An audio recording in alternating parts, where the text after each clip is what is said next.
Welcome to the Tanya Acker Show.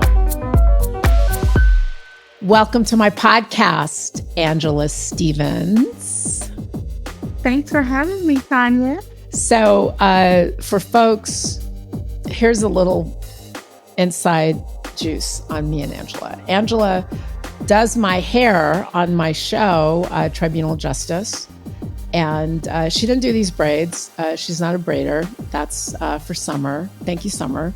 Angela is the person who, for the last couple of seasons, has been styling me on Tribunal.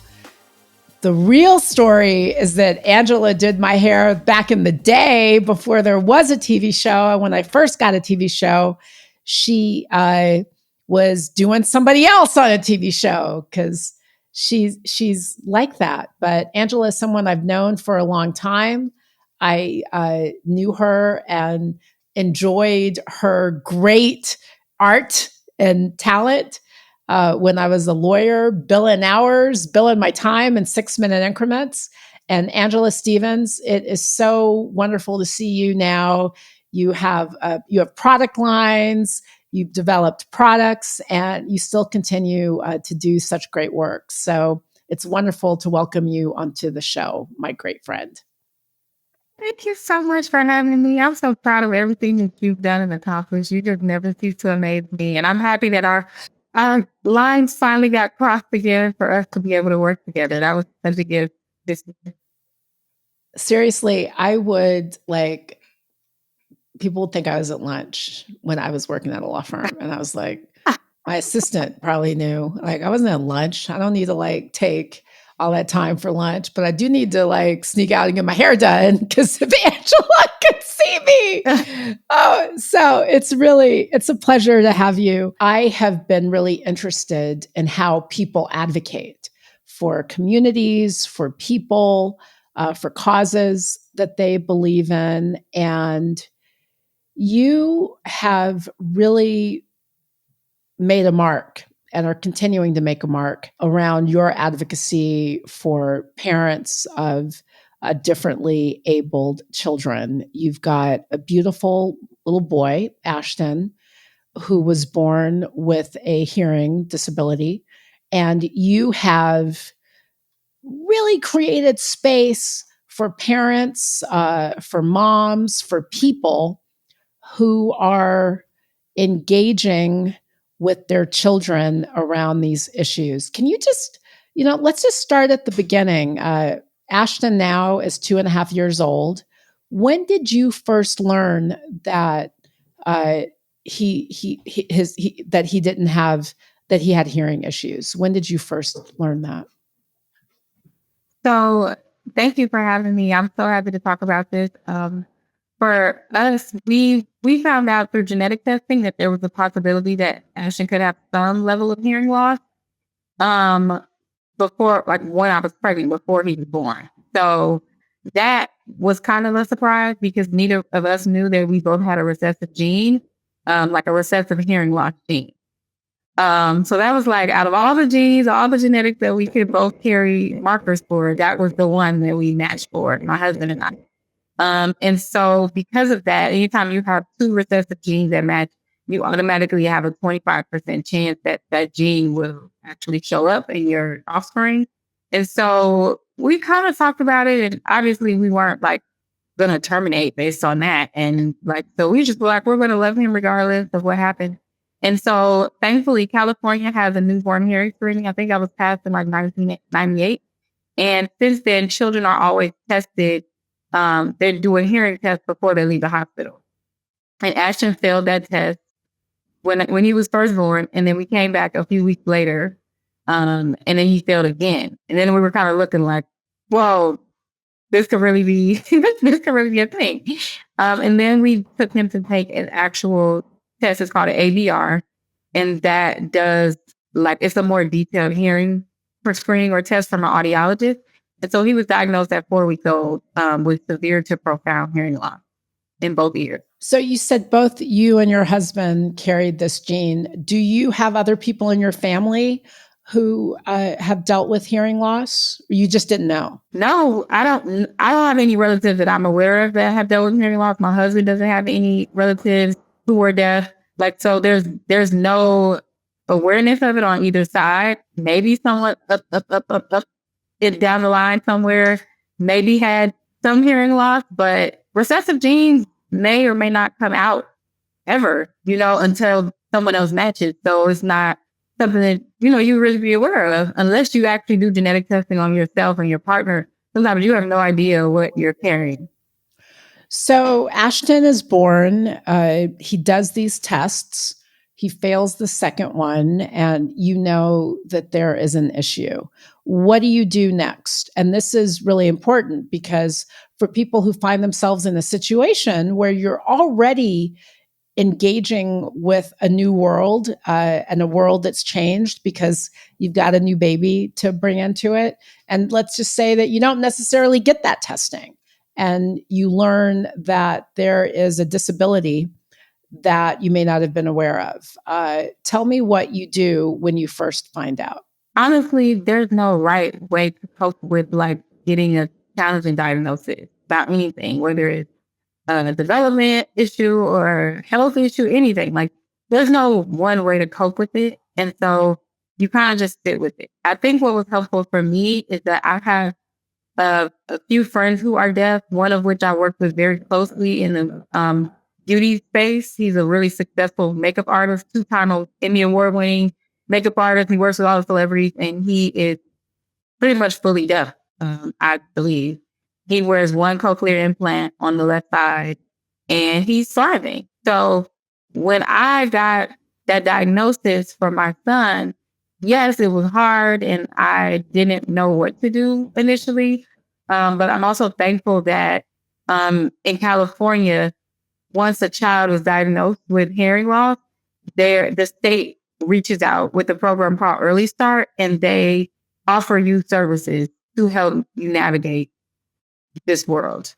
So they came knocking at our door one day. They called us and then they came to our house. It was 3 different specialists, one deaf and hard of hearing teacher, one occupational therapist, one person that was an advocate at the school district. And they explained how to help us navigate this world. And so that was definitely eye-opening and helpful for me. And then I just began to do research. I started to research more people in the deaf community who I can look toward for inspiration and insight. And then finding also Black families who were navigating hearing loss and, all the things around it. And so I made a lot of great connections just online and Facebook groups, YouTube. Like there's so much information out here. So I just think if you are challenged, you're facing a difficult diagnosis, just doing research and finding your people, finding your new tribe, it really helps you kind of figure out where to go. You mentioned that the state of California had these resources that were provided to you and they gave you a bunch of info. I don't think every state has that. And some people may not know how to get that. Give us just a little bit of a taste of what was the information you received upon first receiving this diagnosis that made the most difference? What was most impactful? Because a lot of folks just may not get access to those resources. Well, the most impactful thing is like early advocacy and just learning how to manage what you have as early as possible, especially from 0 to 3. So when you're dealing with language, that language window is like very small in terms of what they're able to consume, what their brains are able to consume, and then create language and words out of it. So once we were aware that like this window is really small, and in order for us to take advantage of giving him the best access to language and sound and speech and all types of communication, then we had to kind of look into resources as quickly as possible. And so he got his first pair of hearing aids when he was like 2 months old, 3 months old. And the hearing aids obviously did not work because his level of hearing loss was so low. But that's kind of just the way that they do it. They make you get hearing aids first, and then you can apply to get cochlear implants. And then that's a whole process, which took about 6 months of applying and getting insurance and getting all these things. So again, that early decision making is really important. And fact finding and talking to as many specialists and people who are educated in the field is so important in the beginning because you have a lot of big decisions to make in a short period of time. And you say it's a short period of time because if you're talking about a child, right, then that window during which they start to learn how to engage with and process the world is, I guess calling it a short window may not be accurate, but the way that they first sort of start to engage with language and communication, those patterns are set pretty early. Is that what you're saying? Is that why this early intervention is so important?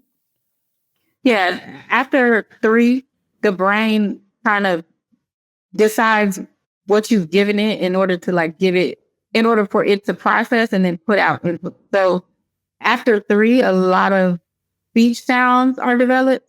So if you don't hear them, it's harder for you to make them after the age of 3. If you're not introducing certain practices after the age of 3, it's a lot harder for the brain to kind of get with the program in this sense. So everything that we were doing was kind of to try to make sure that we got there way before he was 3. So he got implanted when he was 14 months. And so now, that window of speech and language and learning and accessing sound and all that is another year and a half. And, it's, the pressure was on, but it also was kind of like he'll get there. And it's not to say that a child won't get there past 3, but that 0 to 3 window, a lot of science behind that suggests that that is the best time to really just inundate your child with speech, language, and as much knowledge as possible to set them up for how they learn in the future. So let's just sort of sticking within that window. Let's just assume that there is somebody watching and listening to this who has a child or a young person they love who is engaged with a challenging diagnosis. And let's just say they don't have somebody showing up at their door saying, here is this pathologist, here is this therapist, here. What is the advice you would have to them? How does one go about finding the resources that they need when they really perhaps feel out of their depth? I mean, again, you didn't even know that this was a potential issue, except for the genetic testing, which a lot of people don't do. So, what's your advice to someone who is confronted with this? Go online, look for what? What should they be trying to find in order to better advocate for their families? Listen, moms are the best and the biggest advocates ever. So all you have to do is find a mom group and put in whatever the challenge is on Facebook, on Reddit, YouTube, TikTok. Find the moms who are sharing their story about that challenge. And I guarantee you, it will bless you. It will comfort you. There have been so many creators whose children have a similar level of hearing loss who wear cochlear implants, who I have reached out to personally. And we've had personal Zoom calls. They've shared resources. They've talked about what worked for them, what didn't work for them. And it's truly like a therapy session because other parents understand more than anyone else. When you talk to these professionals, sometimes they don't deliver information in the easiest, most digestible way because these are your emotions. This is your child we're talking about, But when you talk to other parents, they understand and they are able to share the insight, but also a lot of healing and action and just all the things that you may need while you're grieving with the idea of what you were supposed to do as a parent. And then they help replace it with the beauty of like what it actually is. So you got the diagnosis. You received some support in terms of figuring out what next steps should be. Ashton had hearing aids. They weren't successful. What did you do next? It's been like a lengthy process, honestly. And when I think about like step by step, there was just so many steps. But I mean, on one hand, we realized that the hearing aids weren't working. That was tough advice, or that was a tough acknowledgement, because we were hoping that that was going to be our fix, and kind of like, all right, we're good from here. But then to have to like do all these tests to see if he was eligible for cochlear implant. We had to schedule like an MRI and a CT scan. And we had to go under and then navigating which doctor, which surgeon would do the surgery. And, we kind of had some ups and downs with that. And then we also had to fight with insurance about approving the surgery. So they denied us twice before we actually got an approval. And then a lot of doctors are booked for months. And again, we're fighting with this window. So, just trying to hope and pray that we get some schedule to be able to do the surgery close enough that we still have a good amount of a window for him to really start to hear and process sound. And so those were some of the things that we were up against in terms of getting him cochlear implants. And on the other side of it, it was like we had to decide if we were going to incorporate sign language into our daily routines, or were we just going to, try for him to hear with the hearing aids, even though we knew we couldn't. And then it's just like a lot of emotional up and down. And then you have to figure out how to tell people or disclose that our child is deaf, and learning the language around how to say that and not be emotional about it. You don't want other people to feel bad or, sad for you. And so there was a lot of navigating that took place. And then between all of that, I'm still balancing my professional life and like trying to keep a straight face to work. And Tanya, I'm sure like this industry doesn't care about what else you have going on. You just have to do it. So figuring out how to navigate that along with all these other new things, along with I was a new wife and a new mother, and breastfeeding and just taking care of being a mom, all the elements that come with that were all still happening in addition to all these other things. All of it. Like you had all of these life changes to process, and then this really big thing to navigate. I want to circle back to a couple of things you said, because I think that a lot of people can connect to this irrespective of the issue. You mentioned having to fight with the insurance company. So are you telling us that your child can't hear? There is an option for him to be able to hear better, these cochlear implants. And the insurance company originally says, oh, well, hearing's not for you. It's not covered. What does that look like? What did that fight look like? We had like a cochlear implant team. And so the doctor and the liaison who also spoke with the doctor were mainly handling the battle. And I was just getting the feedback of like, oh, insurance denied it, and they're passing the paperwork and making notes. And so they actually had to have an in-person meeting. Our surgeon and the head of our CI team had to have an in-person meeting with the insurance and explain to them the depths of why he needed the surgery. Because if he's not diagnosed within a certain window of like need, I guess that they say, oh, you could just try to hearing aid.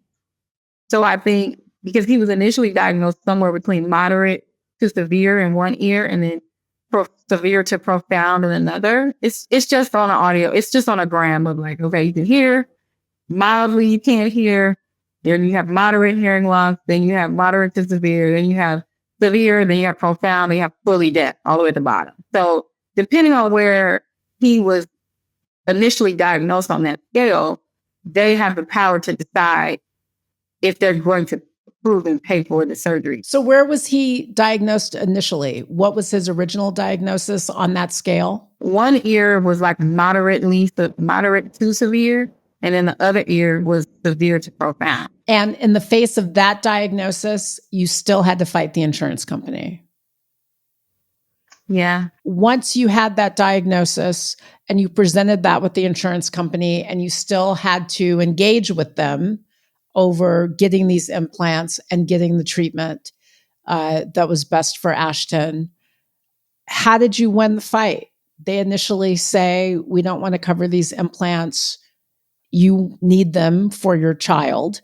How do you win? So I think once they had to sit down in-person meeting, they showed all of his records of him not really processing sound with his hearing aids. And the doctor advised that this was the best course of action. And our cochlear implant, like our CI manager of our team, basically, they were also there to just kind of like rally and, explain in depth like why this needed to be approved. And so thankfully, I remember getting the call or the email. I can't remember when it was approved. And I remember getting the call when they finally were able to schedule surgery. And I was just like so thankful. So just finally like just grateful that it was like all over. It's like you're fighting this uphill battle, but at least like you feel like you won that little piece. I know you a long time. I know you are very savvy. You will not back away from something that you believe in. What's your advice to people who perhaps don't have the same resources, don't have the same experience, maybe didn't know to get genetic testing, and they really kind of show up unprepared. And then not only are they unprepared for the horrible thing that happens, they're unprepared for how to engage with a system that's not necessarily trying to make sure they're okay. It's adversarial at times when I think a lot of folks think it shouldn't be. What's your advice to those folks? How do they start the process? Again, I would just go back to like building community. I think once you start talking about your challenges, there are usually people who know of the resources and will kind of take your hand and guide you. But if you hold it all in and keep it to yourself and you don't know how to go about managing it, it's just a lot. It'll just be a lot of stress that you continue to build up. So if you don't know what to do, I would always say reach out to other families, other parents, you know, on social media. It doesn't matter if they're across the country, but I know for a fact having those conversations will help navigate you, join the groups. And they're always sharing information. They're always sharing links. They're always sharing different things. They're always sharing, oh, this bill passed. Oh, this passed. Like, I'm tapped in because of the community that is built. I know for a fact that I couldn't do it by myself, but just speaking up and finding your people, the resources will definitely come. And you're a big part of that community, and you're providing a lot of information and support to other families who have been right there with you. What's been the hardest part of all of this? I would say the hardest part is like the isolation. Like I know like living in LA, for example, right? There's like millions of people that live here.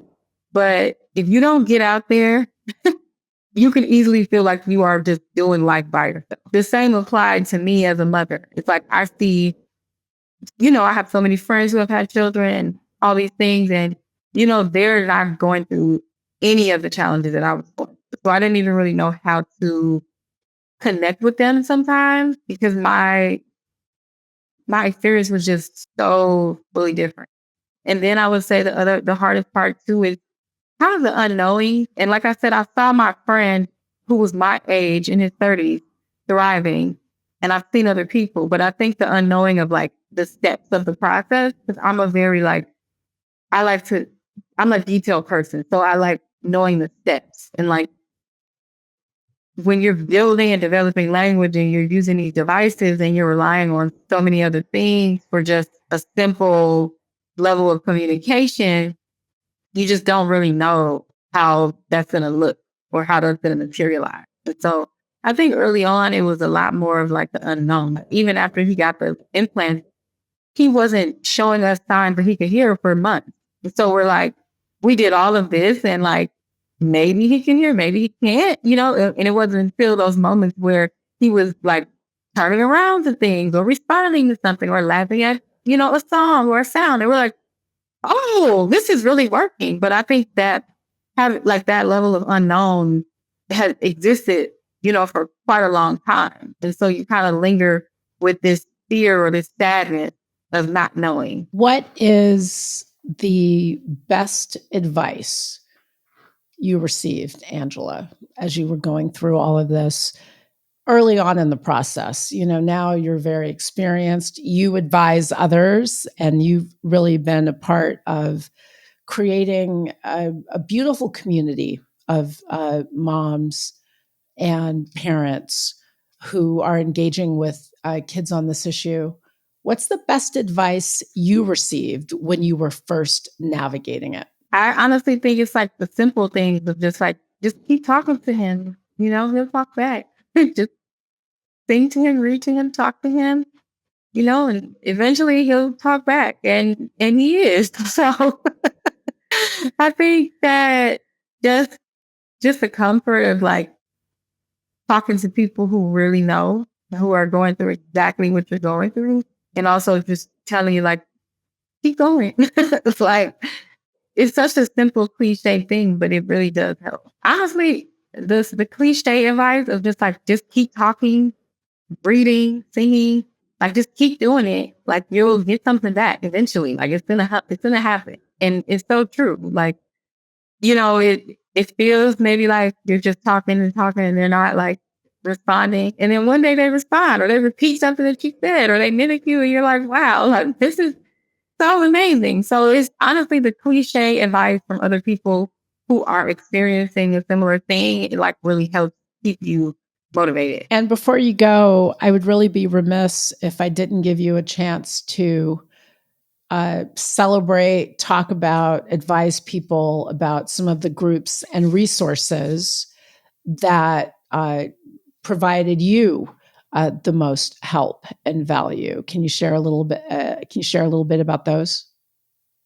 Yeah, definitely. So again, I'm in California, and I know the names of these things probably change based on the state, but I mentioned the Early Start program. That is through like the school district. So they work with babies from 0 to 3 with different abilities and different capabilities. So it's not just for hearing loss. And then also for hearing loss, we found the John Tracy Center through another mom whose daughter was deaf, and she was just in my mom community, and she's like, yeah, like this place opened up our world so much. And so that was a huge resource for us. Also Regional Center. Again, I think that is a name that is exclusively to California, but they probably have other programs in different states. But the Regional Center offers additional free support from therapists.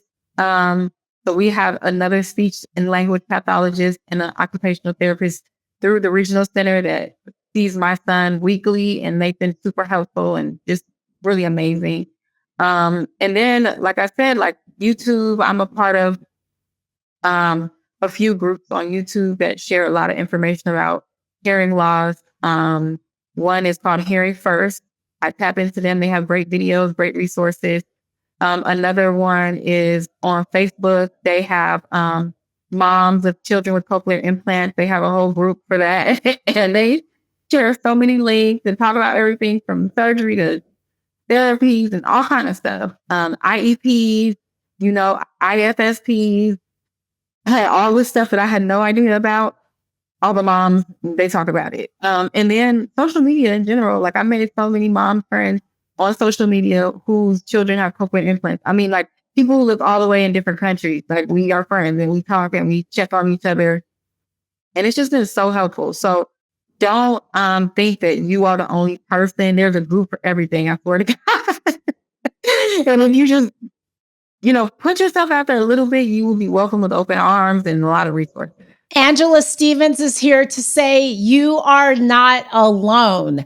Don't take no for an answer. You are not alone. You will find your community. And when it comes to this particular community, again, as I started this conversation, I've known Angela a long time. I knew her before she knew me before I was on TV when I was working in an office.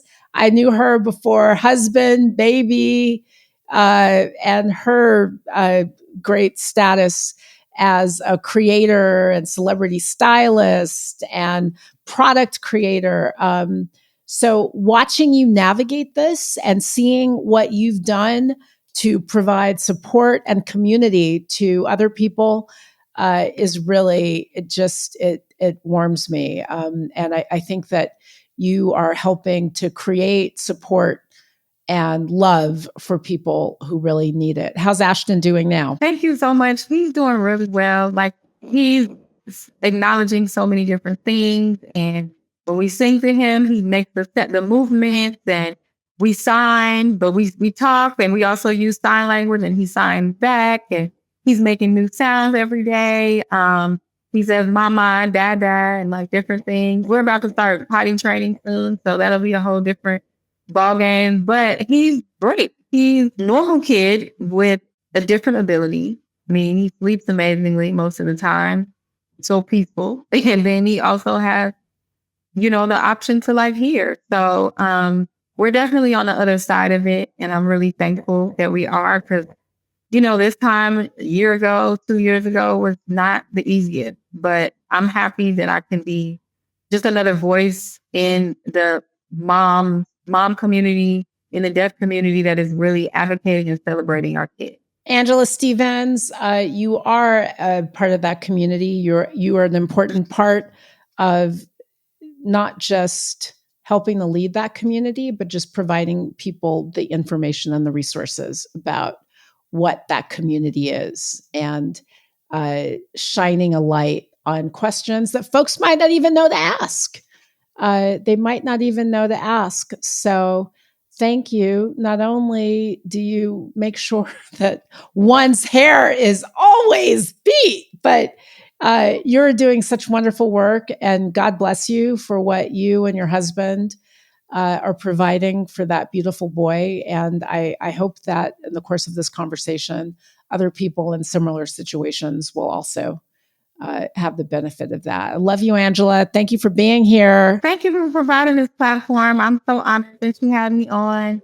Thanks again. I can't wait to see you. I'm so Take proud care, of you. You guys. make Thanks me for happy. listening. Bye.